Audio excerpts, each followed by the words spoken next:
So my name is Aleksandra Ceho, and I was born and raised and live in Toronto. I've been with the mystery school for 16 years now. I am a guide. I am a ritual master. I'm also an international instructor with the Warriors of Light program and for astrology as well. So 16 years ago, I was a martial artist at the time. And I was very privileged to actually be training in the same martial arts club as Dave, and he was my martial arts instructor. And at the time, I was dealing with issues of instability and lack of security. And I felt that something wasn't right in my life. And I actually felt like something was wrong with me. And he, being my martial arts coach, actually reached out to me and said, how about you try this life activation? Because I was actually suffering from really bad performance anxiety. And so I would get in the ring and there'd be people I'd work with and they weren't really an issue. But then I would start training or sparring with other people who I shouldn't have really had a trouble with, so to speak. I don't want to toot my own horn and say I could beat them up, but what was happening was I would suddenly get this performance anxiety that would come out of nowhere. And it would be so bad that I couldn't even breathe in the ring. And so I knew something needed to change. And I knew that it was factors from my home life and things that were going on that were culminating in those experiences. And so when Dave, all those 16 years ago suggested this, I had so much faith in him at the time because I'd already become so much stronger working with him as an individual with martial arts that I decided that I would give it a shot. And I already had a background studying astrology. It was something I started studying when I was about 5 or 6 years old. It was pretty much how I learned how to read. And so while honestly, there was a part of me that was a little bit skeptical about somebody using a magic wand to do something, I gave it a shot because of the faith that I had in him and the wisdom that he had already passed on to me at that point. And after that life activation, so many things started to shift almost instantly for me that it was such a natural progression for me to start attending the Empower Thyself class and start attending some of the bigger programs. And when I sat in that first class in Empower Thyself, it had answers to questions I'd been seeking for years. I had questions that at the time astrology couldn't answer for me. And, I've often joked that, I grew up learning astrology, but I was limited to the books that I could find in the library and the early GeoCities pages of the internet. And so there wasn't the depth of astrology that I was looking for. And so as I sat in that class and learned these teachings, it was like, oh my God, like somebody finally is giving me the answers I've been asking, I've been asking for and looking for after all this time. I hadn't been finding it. And finally I felt like, okay, like this is where I'm meant to be. So before I became an international instructor, I actually had to start working and serving in the public. And the biggest thing that I had to let go of was actually my shame of my spirituality. So I was very young when I started working with people. I was 22 when I became a life activation practitioner. And so part of it was this fear of being judged, actually, because I was a 22-year-old. And who wants to listen to spiritual advice from a 22-year-old? And eventually, I got tired of hiding what I was doing. I got tired of hiding my interest in spirituality and astrology. And then having a bit of an outgoing personality, I decided to take a shot and put myself out there. And the more I let go of the shame of who I was and what I believed in and what I wanted to do, that actually allowed me to serve people. And the love of what I do has been a huge part in how I got here today. But it wouldn't have been possible if I hadn't released that shame around what I believe, the shame in the fact that I believe magic is real, the shame in being a spiritual person and believing in things that people can't see with their eyes or don't necessarily perceive, and knowing in my heart of hearts that not only is it real, but it's something potent that affects people's lives and decisions and well-being every day. And so as I let go of that, I discovered that there are so many other people who are also clinging to that shame. And because I had the courage to be out there and to say, this is what it is, and this is what I believe, and if you believe this too, give this a shot, that actually helped other people overcome their shame too. And it's been a beautiful journey since then.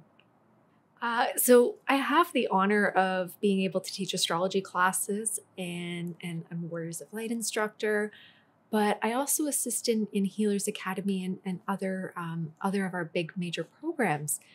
And it's actually a really beautiful thing to do. Absolutely, I get to travel the world. I've gotten to meet amazing, not only meet, but assist in the development of amazing people all over the world.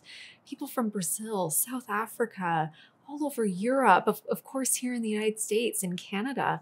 And travel is absolutely a part of that.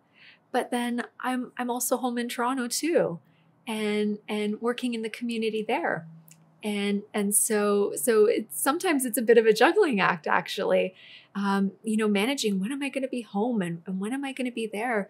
And the beautiful thing is there's so many people, whether at home or on the road, who want that higher knowledge. And so I get to do something that I love every day, whether it be healing, teaching, sharing information, or even just being there to support someone through their process. It's magic all the time. Perhaps one of my favorite things that I've learned about myself is that I have power to make a difference. So I came from a home where that wasn't a reality. I came from a home where I was powerless. And pardon me for being emotional here. But it wasn't easy to discover. And in discovering that power inside, it helped me stand in front of the world, because I was utterly afraid of the world prior to everything I've done with the mystery school. And now I can stand in front of crowds of 200, 300, 500 people and be able to be authentic and to share. Whereas the old me 16 years ago would have utterly ran away and ran off and not been able to do that. That you have the power to change your life. That you are not doomed to a life of failure. You are not doomed to misery, to suffering. There's always something that you can do, and not just something. There are so many forces that are available and at your hands if you have the right tools to change what is. Reality, we have to accept it. But when we accept it and when we have the right tools, that's when we have the power to change it. And so I get to have the honor of sharing those tools, but not just the tools, sharing the will to be able to use them. Because knowledge isn't enough. We have to have the will to share and to use those tools. Otherwise, change is not possible. And so as I share that knowledge, as I share the tools, and most importantly, as I share the will and the passion, that's what enables people to leave circumstances where they feel trapped, where they suffer, where they live in apathy or depression. And it just doesn't have to be that way. Well, first of all, magic is to create something from nothing, or to take something and turn it into something else. Transformation and transmutation. And the nature of magic is really dependent on us. And absolutely our will is part of it, but so is our desire. We can't create something we don't desire. And And the will itself is a force. It's actually a powerful force of creation, but it's also a force of destruction. And as human beings, it is so essential for us to purify ourselves, to purify our mind, so that we work magic that's actually in alignment with our highest good. And the only way to do that is to know thyself, actually. When we know ourselves and when we know the tools that we have at hand and we know the forces that surround us, that's when we can create magic that's good for us. That's when we can create magic that changes our lives. That's when we can create magic that helps other people. That's when we can manifest love, joy, abundance, good relationships, all of it. But you have to know thyself. When you know thyself, then the will can be used for good. Within every one of us is spirit. And in spirit, there are these beautiful qualities, gifts, traits that seek expression. And goodness is all of that is within you, that is undistorted by the masks that we wear, that is undistorted by soured experiences, that is undistorted by opinions and judgments that society thrusts upon us. Goodness is who you are. It's actually your natural state. And yet there are so many things that stand in the way of the goodness within you expressing yourself. Well, for example, how often are people told that they're terrible at something when maybe they're really good at it and give up on it, right? Or how often are people told that their desires are unrealistic? No, you don't want to be that. You want to be this because you're going to make money doing this. But what if someone's desire or dream is part of their purpose here? Many years ago, I was told, you don't want to be an astrologer. You're not going to make money doing that. I made a wish. I fulfilled it anyways. And here I am in a place of service, in a place of joy, and very lucky to be successful at it too. Yeah, so astrology and the 9 trials of the ego. I love talking about anything astrology, so you're going to have to pardon me when I say it's one of my favorites, but I think they're all equally favorite. But in astrology and the 9 trials of the ego, we talk about the soul's evolution and its journey through the zodiac wheel. And at one particular spot, as we talk about the zodiac sign Scorpio, actually, we discuss the nature of what's called the 9 trials. And there's 3 physical trials, 3 emotional trials, and 3 mental trials. And each of these trials has the potential to block the expression of the soul, to block the expression of godliness. And so we do battle with these trials throughout our lifetime. And we go through these constant skirmishes where we do battle with, for example, sex, comfort, and money, which are the physical trials. And we see the effects that they have on our lives. And sometimes we are the drivers in the chariot and we direct these areas of our life. But sometimes those areas of our life are the drivers and they direct us and we run the chariot. I like to give a very picturesque example. In The Lord of the Rings, you've got Sméagol, you've got Gollum, and the way he speaks and the way he hides in the shadows is so characteristic of the negative ego. It's like that little devil on your shoulder.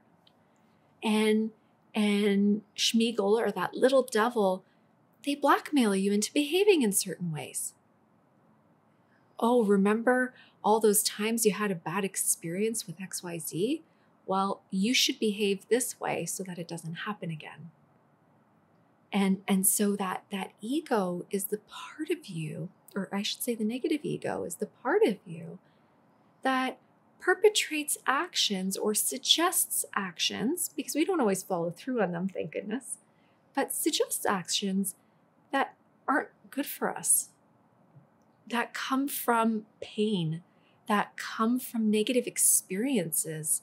And sometimes those experiences can create what's called autonomic triggers, reactions that happen like this, that you're unaware of or happen before you even know it, and you can't even control it. Those triggers take away our ability to choose. We need to be able to choose what we do. And so the negative ego is very instrumental in taking that choice away from us. Again, it all stems from that negative ego and its need for self-preservation. It has to have, it's an aspect of ourselves that has to have a purpose. And oddly enough, its purpose is to protect us, but in a way that is actually more damaging to us than it is helpful. Right? And so I don't believe that we're terribly keen on harming ourselves. But rather, there is that part of us that operates unseen. You know, I've worked with so many people, and most people are not out there intentionally trying to harm themselves. Very often our cruelty to self can sometimes come from ignorance. And when we're not aware of what's operating behind the scenes, when we're not aware of the gears turning behind our head, we choose things that aren't right for us. We choose actions that cause hurt and pain to ourselves and hurt and pain to others. When we're not aware of the gears in our head, we don't understand our motivations. We don't understand our desires. And so we can't make good choices because we don't understand. We don't know. And so part of the work in spirituality and in the mystery school is that we have to figure out what's going on behind the eyes, right? What's happening in this brain of mine? What is my negative ego whispering to me? What kind of hurt and pain are continuing to be perpetrated on my life because I'm listening to that devil on my shoulder without even questioning what it's saying? That is actually what's called the dual work of the initiate. And so as we are in this process of minimizing the negative ego and its effects, it's not just listening to the angel on your shoulder. The dual work of the initiate is to minimize the effects of the negative ego and to be the angel. To be that angel on the shoulder, to embody it, to embody your goodness, to embody your strengths, to embody the gifts that you bring to this lifetime, to embody your purpose. And so the whole purpose of clearing or minimizing the effects of the negative ego is to create the space for the higher aspects of you to function. We need to do both things if we're going to have true happiness and true joy. You could chase your negative ego for the rest of your life, and it wouldn't yield any productive fruit. The true joy comes when you start being that angel that's within you, when you start being that godly being, and when you start embracing those talents, and when you start living that purpose, everything is so much different. You don't know what you don't know. It's really what it boils down to. And in the way of progression, you can't go where you haven't been.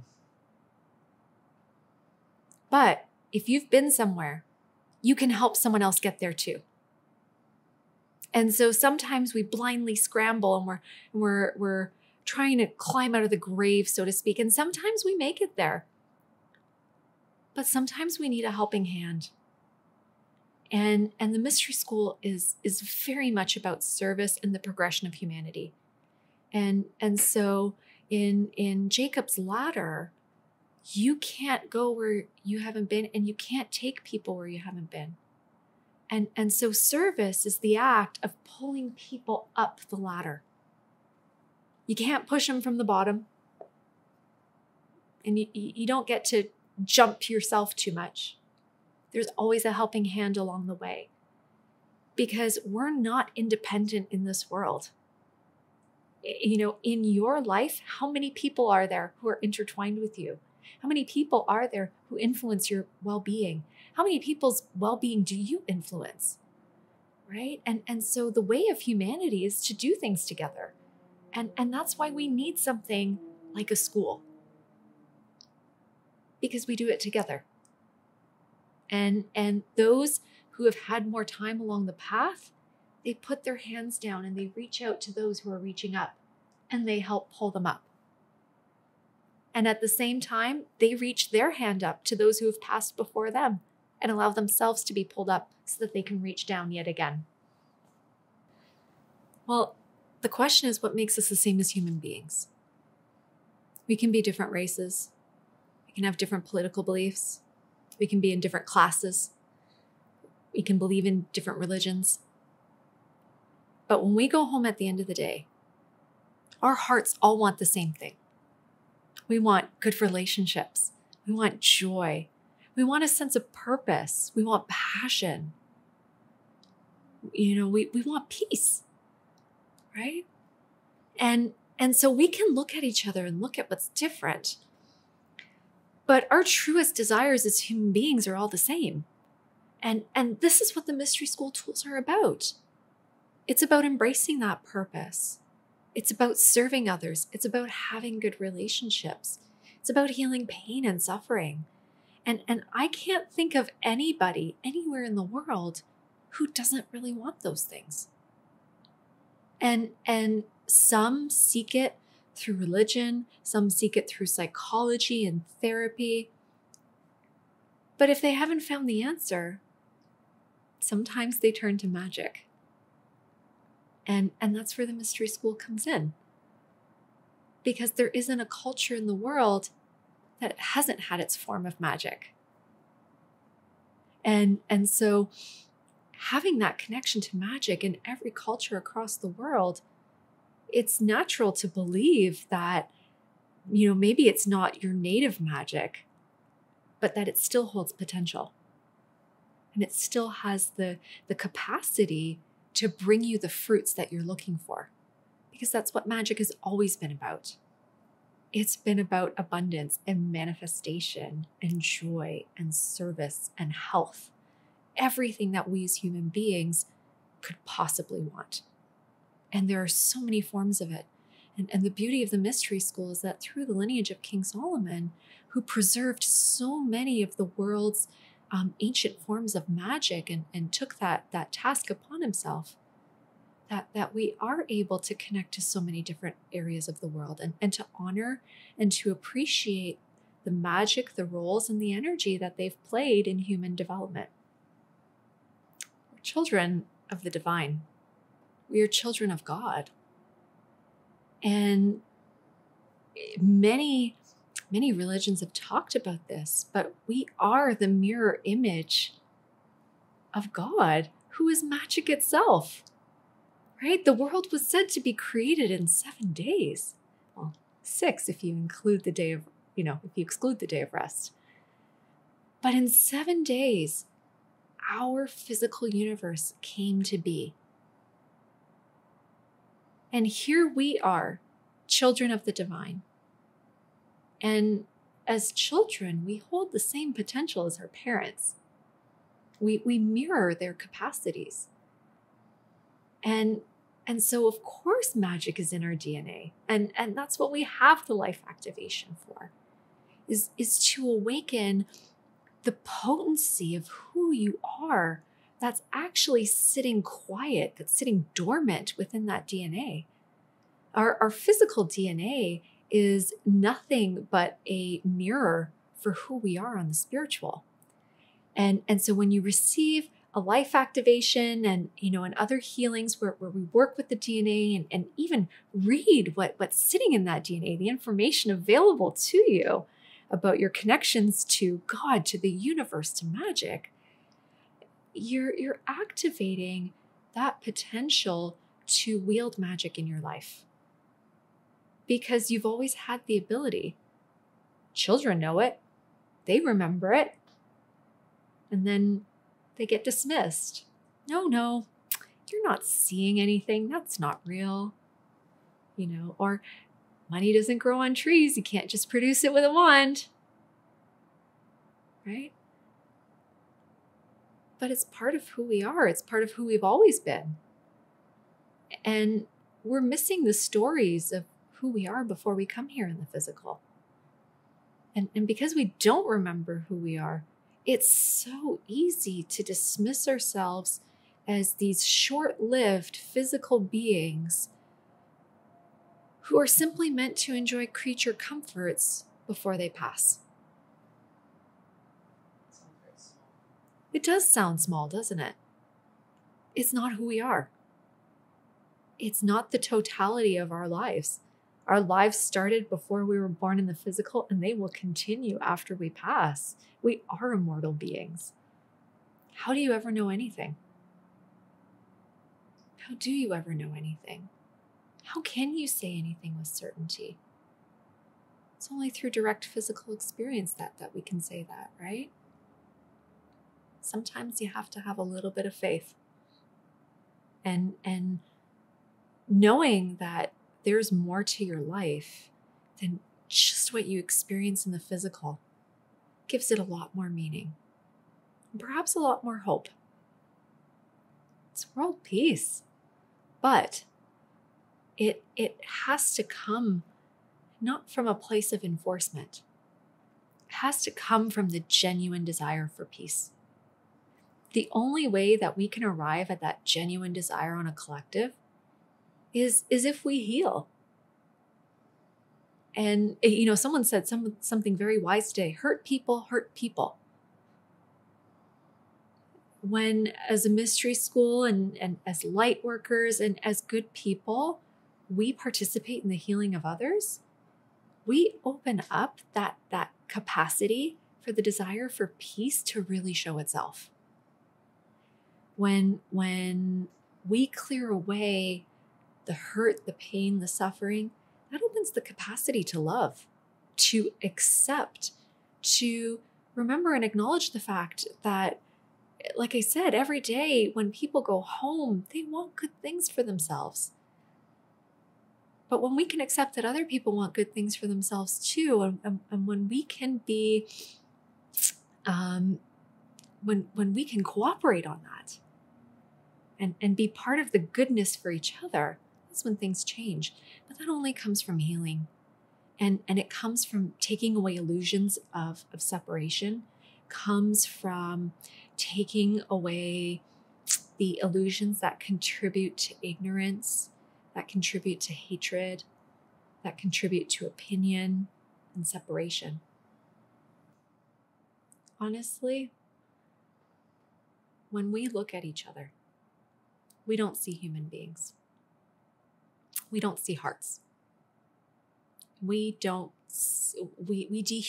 each other all the time. What stands in the way of humans is the fact that we look at humanity as something less than. We look at it as something not sacred. We have to be able to look at other beings and see a heart, see a soul, see love, see connections. When we can do that, when we can get out of our own way, when we can stop putting our ego in front of us all the time, that's when we'll be able to see that in others. And when we can see the heart, the soul, the connections in other people, how can you feel anything but love? How can you feel a desire to harm? There won't be any. The mystery school has always been about finding truth within yourself. Are we a religion? You can look at us and call us that. You can look at us and call us any number of things. But that's not what it's about. No religion, no cult has ever encouraged you to truly empower yourself. No religion, no cult have said that you have the capacity to lead others. It's not about you stepping into power and service unless it's being subservient. The mystery school, says you have the capacity to grow. Keep growing. Many religions and of course cults, rely on the veneration and putting a leader on a pedestal. That's not what the mystery school tells you to do. It is all about you putting the highest aspects of you on a pedestal and putting the beauty of your life on the pedestal and removing the illusions and opinions and judgments that you had put there before so that they don't create sour fruits in your life anymore. I've known Ipsissimus Dave for 20 years. I've known founder Gudni for almost as long. As a Warriors of Light instructor, I have traveled with these men. I have taught in multiple countries with them. I have eaten breakfast, lunch, and dinner with them. Never has their intention ever been to be someone's guru. Never has their intention been to lord power over others. In fact, they're constantly trying to push other people into their power, so to speak, to wake up to the fact that they have the capacity for leadership in their own lives and helping others. They're not gurus. Are they wise men? Absolutely. Do they have a lot to share? Totally. Do they have human lives? Yes, they do. Are they perfect? They're on their way, just as we all are. And so when you recognize wisdom, it's natural to follow it. But never has anyone been punished for not following it the way they would in a cult. Never has anyone been secluded or sequestered the way you would, or been judged the way you would in a church or other religions, right? They are, I like to call them beneficent forces, constantly trying to bring good to other people and believing in the goodness and strength of other people, even when they don't believe it in themselves. And I've witnessed that so many times. If you look at the mystery school, most of its leadership is women. And not just your average run-of-the-mill woman either. These are incredible women with incredible backgrounds and so much wisdom and knowledge, and most especially care. The leadership of the mystery school is based on service. It's based on care. And so, of course, we have what's called the third order, which is founder Gudni and Ipsissimus Dave and Ipsissimus Hideto, and they're the vision. But we also have what's called the Council of 12, and they are the ones who help take that vision and ground it in the physical and make it happen. Because a vision is useless if it stays stuck in your head, right? A direction without movement means nothing. And so there are there's 12 women, 6 from the Western world and 6 from the Eastern world. And most especially who I've worked with the most is actually Divina Franca Lanyon. And she is part of the administrative team as I am. And similar to Ipsissimus Dave, I've known her for almost 20 years now. And she is, of course, an international instructor. And she is the alchemy master. She runs the alchemy lab Rosarium in the Toronto headquarters. She teaches a lot about female energy and the sacredness of female energy and understanding it. And she is also an incredible healer and leads actually the Healers 2 program all over the world. And I have known her, like I said, for almost 20 years now. And she is a woman of compassion and also passion. She loves this work and she loves to support those who want to transform themselves. Divina Franca is a goddess. And she is a goddess of wisdom. She is a goddess of care and compassion. And she is also a goddess of magic. My favorite thing about the mystery school is the amazing people I meet who all believe in service, magic, and joy. Try. Have faith.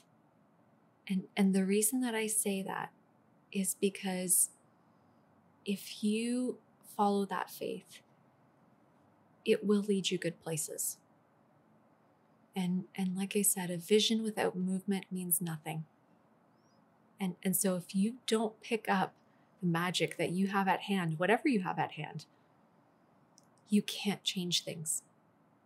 And if you have none, that's why the mystery school is here, to bring it back.